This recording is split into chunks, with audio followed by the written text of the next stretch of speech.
papa কি হল মুখন bike লাগে কলেজত যোৱাত বহুত প্ৰব্লেম হৈ আছে আৰে যেতিয়া মই তহঁতৰ বয়সৰ আছিলো তেতিয়া দুখন চহৰ খোজ কাঢ়ি তিনিখন নদী সাঁতুৰি পাৰ হৈ কলেজ গৈছিলো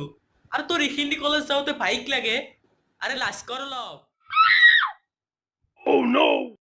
পাপা মোক পূজাৰ কাৰণে 5 টকা লাগে আৰে মই যেতিয়া তহঁতৰ বয়সৰ আছিলো তেতিয়া মাত্ৰ 5 টকালৈ চহৰলৈ আহিছিলো আৰু সেই 5 টকাত কাপোৰ কিনিছিলো খাইছিলো নিজৰ কাৰণে ফাৰাৰী এখন কিনিছিলো BMW এখন কিনিছিলো গাৰ্লফ্ৰেণ্ডৰ কাৰণে আইফোন এক্স সকলো কিনিছিলো আৰু তোক পূজা চাবৰ কাৰণে 5,000 টকা লাগে 5 টকা হ্যাপি বাৰ্থডে ভাই থেংকছ ভাই বাবু কিমান বছৰত ভৰি দিলি 18 বছৰ পাপা 18 বছৰ আৰে মই যেতিয়া তোৰ বয়সৰ আছিলো তেতিয়া মোৰ 20 বছৰ হৈছিল আই লাজ কৰ অলপ লাজ কৰ Gapada pada pada pa gapada sa sa sa gapada pada pada